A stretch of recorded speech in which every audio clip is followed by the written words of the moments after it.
Beamy Feminist, 24 years old, working as a barista in one of those slightly too expensive coffee shops downtown. The kind of place where people pay $7 for oat milk and a sprinkle of cinnamon. I don't hate it. The hours are okay, the tips are decent, and I get to work with my best friend, Megan. Megan and I are pretty much on the same page about everything. We live together in a small apartment that's way too expensive for what it is. We spend most of our free time complaining about work, watching reality TV, and scrolling through Twitter. We both considered ourselves feminists, not the crazy, angry kind you see in compilations, but just normal. The kind that knows men have it easier, and that the world is basically set up for them to win. We weren't asking for much, just basic equality and for guys to not be walking red flags. Anyway, about a year ago, maybe a bit more, we were both single. We'd gotten out of mediocre relationships and were ready to get back out there, which, of course, meant downloading all the usual dating apps. Tinder, Hinge, Bumble, you name it. Our evenings became a routine. Make dinner, sit on the couch, and just swipe for hours. It was kind of a joke, but we were also serious about it. We'd show each other profiles, laughing at the guys holding up fish or the ones whose entire personality was The Office. We had our standards. No one shorter than 6 foot. Has to have a real job, not entrepreneur. Good photos. A bio that isn't just a list of emojis. The first couple of months were standard dating app stuff. A lot of ghosting, weird conversations that went nowhere, a few dates that were just painfully awkward. Nothing out of the ordinary. It was just the cost of doing business, you know? You had to sift through a lot of dirt to find one tiny speck of gold. That was our philosophy. Then things started to get weird. It began subtly. I don't even remember the first time it happened exactly. I think it was last fall. The weather was starting to get cold. I matched with this guy who seemed promising, an architect or something like that. He was handsome. We had a good back-and-forth chat for a few days. We decided to meet up for a quick coffee on a weekday afternoon. My treat, since I got the employee discount. We meet up. He looks like his pictures, which is a good start. The conversation is fine, not amazing, but not terrible. The usual first date stuff. What do you do? Where are you from? What do you do for fun? I'm telling him a story about a ridiculously complicated drink order from work that morning, and I make some offhand comment, something like, "It's always the guys in suits who are the most demanding classic male entitlement, you know?" I said it as a joke. I laughed. He didn't. He just kind of stared into his cup. A little nod. The vibe immediately shifted. It was like a light switch went off. The conversation became stilted. One-word answers from his end. I tried to get it back on track, asked him about his work. He talked about it for a minute, but his eyes were already scanning the room, looking at the door. He finished his coffee in 2 big gulps. It must have still been hot. Put the ceramic cup down with a loud clink. "Well, it was really nice to meet you, Haley." I was confused. "Oh, you have to go?" "Yeah, I've got an early start tomorrow. Long day ahead." It was 4 p.m. He stood up, gave a polite but very distant smile, and just walked out. The whole thing lasted, I don't know, maybe 15 minutes, tops. I just sat there, feeling my face get hot with embarrassment. What the hell was that? Did I have something in my teeth? Did I say something wrong? I replayed the conversation in my head. It had to be the male entitlement comment. But it was a joke. A tiny, harmless joke. I went home and told Megan about it. She got instantly furious on my behalf. Her take was that his masculine ego was just too fragile to handle even a lighthearted criticism. He was probably one of those guys who secretly hated women but pretended to be normal. A classic case of toxic masculinity. He couldn't handle a strong, outspoken woman. I had dodged a massive bullet. Her logic made perfect sense to me. It fit with everything we believed. So I brushed it off. His loss. I was too good for him anyway. We ordered pizza and made fun of his profile pictures. A few weeks later, it happened again. Different guy. This one worked in finance. The date was at a bar this time, not a coffee shop, a bit more formal. Things seemed to be going well for the first 20 minutes. We were actually laughing. Then the topic of past relationships came up. I was honest. I told him my last boyfriend was nice, but incredibly passive. I explained that I had to plan everything, make all the decisions, and that I was tired of having to be the man in the relationship. I said I was looking for a guy who could actually take the lead. His face did the exact same thing the architect's face did. The smile vanished. It was replaced by this neutral, analytical expression. He leaned back in his chair. He asked a few follow-up questions. So, you had to make all the plans? He never had an opinion on things? It felt less like a conversation and more like an interrogation. A minute later, he checked his phone. Oh man, I'm so sorry. I completely forgot. I have to jump on a work call. I need to get going. He pulled out his wallet, dropped a 20 on the table for his $7 beer, said, "Nice meeting you," and was gone before I could even process it. Another one. Vanished into thin air. This time, Megan and I came up with a new theory. He was intimidated. He heard, "I want a man who can take the lead," and realized he wasn't man enough for the job. He was a coward who couldn't handle the pressure of dating a woman who knows what she wants. Again, it made sense. It felt right. It was always a problem with them, their egos, their insecurities, their toxicity. It couldn't possibly be me. This became the pattern for the next 6 months. I'd go on a date. The first 15-20 minutes would be fine. Then I'd say something I thought was completely normal. I'd joke about the wage gap. I'd ask what his 5-year plan was. I'd mention that I expected the guy to pay on the first date because it's just tradition. I'd talk about how frustrating it is when men don't do their share of the emotional labor. Each and every time, the same result. The switch would flip. The eyes would glaze over. The polite, generic excuse would come out. I have an early morning. I forgot I had to let my dog out. My roommate just texted me. He locked himself out. And poof, gone. They always paid for their own stuff, sometimes for mine too, and left. No drama, no argument, just a clean, efficient exit. It was the efficiency that was starting to get to me. It felt so cold, so practiced. Megan was experiencing it too, though not as often as I was. Her dates would sometimes last an hour before the guy bailed. She was more confrontational about it. She'd actually call them out. "Where are you going? Our date isn't over." They'd just shrug and say, "It is for me," and leave. Her rage fueled mine. Our apartment became an echo chamber of righteous anger. We'd spend hours dissecting every little detail of these failed dates. We'd screenshot their profiles and send them to our group chats to be torn apart. We compiled a whole dictionary of male flaws, fragile egos, weaponized incompetence, fear of commitment, emotional immaturity. We were experts. We were scholars of modern male dysfunction. But deep down, a little seed of doubt was starting to grow in my mind. At first, it was easy to ignore. But when you're the common denominator in a dozen failed experiments, you have to start wondering about the constant. And the constant was me. Was I the problem? I'd bring this up to Megan in moments of weakness.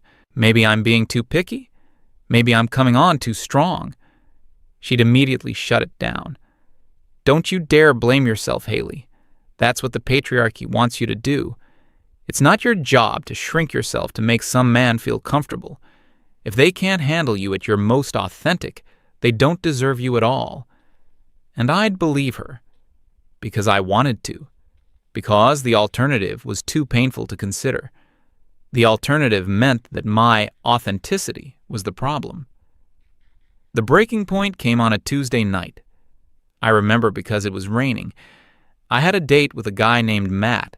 He was a paramedic. I thought, okay, this guy has to be different. He saves lives for a living. He can't be some fragile, insecure man-child. We met at a quiet pub, and for the first time in a long time, it felt good. We talked for almost 25 minutes, a new record. We were laughing. He had a great sense of humor. He told me a crazy story about a call he went on. I was actually starting to relax. I was letting my guard down. I thought, maybe this is it. Maybe this is the normal guy I've been looking for. And then I did it. I got comfortable. He was talking about how stressful his job is. And I said, yeah, I can't even imagine. It's so brave. It's just a shame that men are taught to bottle up all their emotions. It leads to so much toxic behavior. I said it with the best of intentions. I was trying to be empathetic. I was trying to show that I was one of the good ones who understood male problems. I watched his face, and the switch flipped. It was the most dramatic one I'd ever seen. It was like a mask fell off, or rather, a mask was put on. All the warmth, all the humor, gone in an instant, replaced by a blank, polite slate. My heart sank. I knew what was coming. He took a slow sip of his water. He placed the glass down on the coaster with perfect precision. He looked me right in the eye. No anger, no emotion at all. It was just observation. You know, he said, his voice completely flat. I think we're just looking for different things. He stood up. Thanks for the drink. Take care of yourself. And he walked out of the pub into the rain. 25 minutes. A new personal best, followed by the fastest rejection yet. I didn't even have the energy to be angry. I just felt empty, hollowed out. I sat there for another 10 minutes, just staring at the empty chair opposite me. I paid the bill and walked out into the rain. I didn't have an umbrella. I didn't care. I got to my car, soaked and cold, and just sat there in the driver's seat. The little echo chamber Megan and I had built felt a million miles away. Her words, her theories, they all sounded like noise. It wasn't working. Something was fundamentally broken, and I didn't know what it was. I couldn't call Megan. I didn't want to hear her righteous anger. I didn't want to hear that I dodged another bullet. I felt like I was the one firing the gun at my own feet over and over again. There was only one other person I could think of to call. Someone completely outside of my world. Someone who would give me a straight answer, no matter how much it hurt. My older brother, Liam. Liam is different from me. He's a few years older, manages a warehouse for some big shipping company. He's quiet, practical. He doesn't do social media. He thinks Twitter is a mental illness. We were never super close, but he's always been there. We had a big falling out a couple of years ago. He went through a horrible breakup with his long-term girlfriend, the one we all thought he was going to marry. It was messy. She took everything. The apartment they shared, the dog, most of his savings. I took her side. I told him he probably hadn't been emotionally available enough for her, that he needed to look at his own behavior. Megan and I had talked about it for weeks. It was a textbook example of a woman freeing herself from a relationship that wasn't serving her. He never forgave me for that. We still talked at holidays, but it was strained. He put up a wall. I knew calling him was a bad idea, but I was desperate. I needed a different perspective. I needed to hear something, anything, other than Megan's voice. So I pulled my phone out. My hands were shaking a little. I found his contact and hit the call button. It rang once, twice. I was about to hang up. Then he answered. Haley? His voice was flat, surprised to be hearing from me. Is everything okay? Hey, I said, my voice sounding small and weak. Are you busy? There was a pause on the other end. I could hear the faint sound of a TV in the background. Not really, just watching the game. What's up? I didn't know where to start. How do you even begin to explain the soul-crushing pattern of the last 6 months? I just had a really bad date. I managed to get out, the words catching in my throat. I expected a generic brotherly response. Oh, sorry to hear that. or something equally non-committal. Instead, he was silent for a moment. "Let me guess," he finally said, his voice completely devoid of sympathy. "He left after 20 minutes?" I was so stunned I couldn't speak.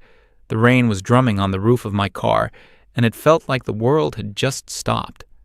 How did you know that?" I heard him let out a long, tired sigh, the kind of sigh that holds years of frustration. "Because it's what they're all doing now, Haley. It's the new normal. Get in, get out, cut your losses." "What are you talking about? What losses? A cup of coffee?" My anger was starting to come back, a familiar defense mechanism. "You really don't get it, do you?" he said. It wasn't a question. It was a statement of fact. "No, I don't." I was almost shouting now, the frustration pouring out of me. "I don't get why every guy I meet acts like he's allergic to a real conversation. I don't get why they run away the second you say something they don't like. It's cowardly. It's immature." "It's not cowardly," he said, his voice suddenly sharp and clear, cutting through my rant. "It's efficient. It's risk management." I scoffed. "Risk management? What risk? That I'm not going to sleep with them on the first date?" "God, no. It's so much bigger than that," he said. And for the first time, I heard a real, raw emotion in his voice. It was bitterness, deep, profound bitterness. "Listen to me. Just shut up and listen for 5 minutes. You called me, so you're going to hear this." I went quiet. "You and your friends, you sit around and you talk about toxic masculinity and red flags, like you invented the concept. You think you're the only ones vetting people? You think men are just dumb apes running on instinct, hoping to get lucky?" He paused, letting the questions hang in the air. "Every guy you've met, especially the ones with good jobs and something to lose, they're not on a date with you. They're conducting an interview. They're running a background check. They're miners, walking into a tunnel with a canary. And the second that bird stops singing, they are out of there before the whole thing collapses on them." "A canary? What are you even saying?" "I'm saying they're looking for the warning signs," he explained, his voice dangerously calm. "And you, Haley, from the sound of it, you're not just a warning sign. You're a one-woman fireworks display of them." That one hurt. It hit me right in the chest, knocking the wind out of me. I wanted to hang up. I wanted to scream at him. But I didn't. I just listened. "Let me break it down for you in terms you might understand. Time. A guy who works a demanding job doesn't have a lot of it. Why would he waste 2 hours on a dinner date when he can figure out in 15 minutes over coffee that you're not compatible?" "Not compatible? How can he know that so fast?" "Oh, it's easy," Liam said with a humorless laugh. "You make a joke about male entitlement. Canary number 1. He's thinking, okay, so she already has a negative view of men in general. She sees things through a lens of gender politics. Not a great start. You tell him you want a man to take the lead because your ex was too passive. Canary number 2. He hears, I have a list of contradictory expectations. I want you to be a leader, but I'll also probably resent you for it later and call it toxic. Red flag. You ask him about his 5-year plan or how much he makes. Canary number 3, 4, and 5. He's not thinking, oh, she's interested in my future. He's thinking, she's screening me based on my provider potential. This is a transaction. It's not romantic. It's an audit.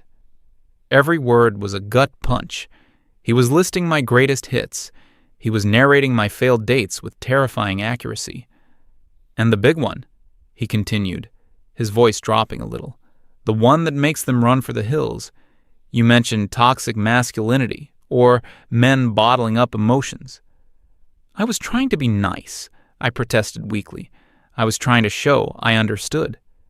You don't understand, he shot back. What he hears isn't empathy. What he hears is that you've already diagnosed him. You've put him in a box.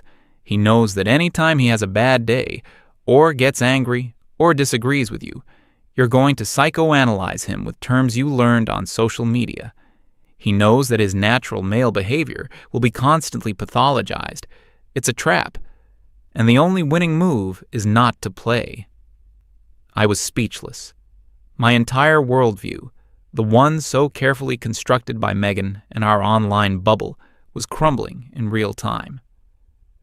This isn't about a $7 coffee. Liam's voice was getting more intense. It's about avoiding years of misery. It's about avoiding a relationship where you're constantly walking on eggshells. It's about avoiding a breakup where you lose everything you've ever worked for. Then his voice broke. Just for a second. It's about avoiding what happened to me. And there it was. The reason for all this venom. The reason for his cold, hard logic. You remember Catherine, don't you, Haley? You remember how you told me it was my fault? That I wasn't emotionally available? That she was brave for leaving me? I couldn't say anything. I felt shame wash over me, cold and heavy. I gave that woman 5 years of my life. I paid for that apartment. I worked overtime for 3 years so she could start her little online business that never made a dime. And when it was over, I was the villain. I was the emotionally stunted man who was holding her back. Your friend Megan even wrote a post about it, remember? About the courage to leave a toxic partner. Liam, no more. I learned my lesson. I learned it the hard way. And a lot of other guys are learning it too.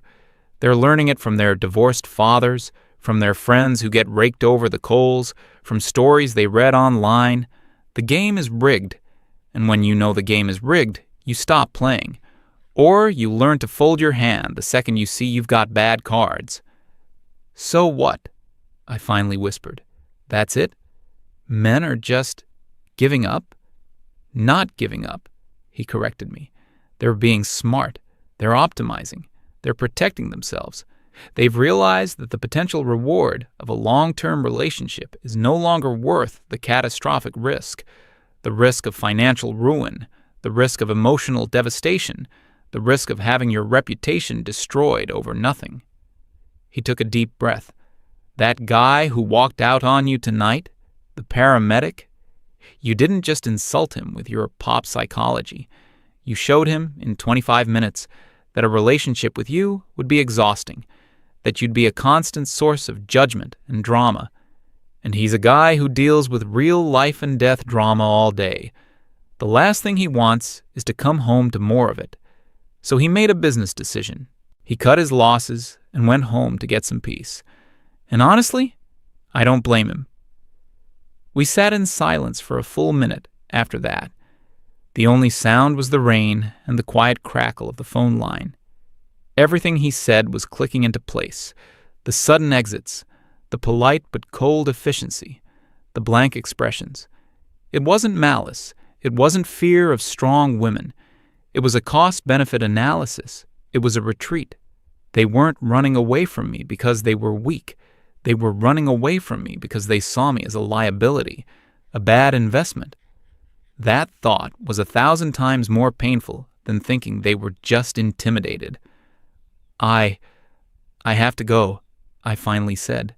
Yeah, he said, his voice back to its usual tired tone. Okay. Liam? Yeah?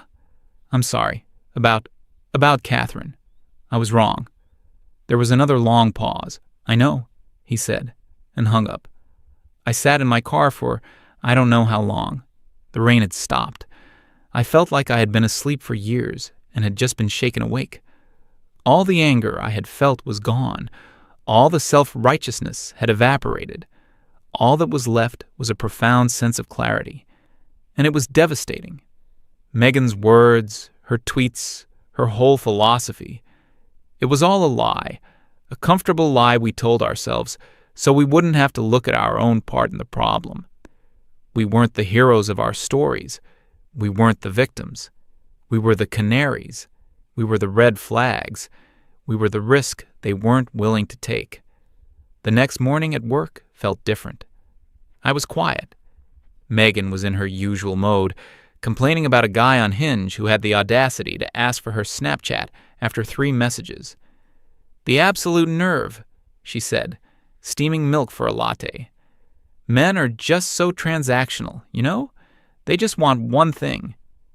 I looked at her, really looked at her, and for the first time, I didn't see a friend venting. I saw a person living in a bubble, completely oblivious to the reality of the world she was so angry at. She was looking for a fight that the other side had already forfeited. "Are you okay?" she asked, noticing my silence. "You're being weird." I forced a small smile. "Just tired," I said. "Was it the date last night? Another loser, I bet. You need to write him a scathing review on that 'Are we dating the same guy' group." I thought about the paramedic, about the look on his face, the complete and total shutdown. He wasn't a loser. He was a man who had made a rational choice. "No," I said, my voice barely a whisper. "He was fine." Megan stared at me, confused. "Fine? He walked out on you after 25 minutes. I took a deep breath, picking up a cloth to wipe down the counter. The counter was already clean. I just needed something to do with my hands. "Yeah," I said, looking out the coffee shop window at the people walking by on the street. Men and women, all heading somewhere, all living their own lives, all playing their own games. Maybe he was right to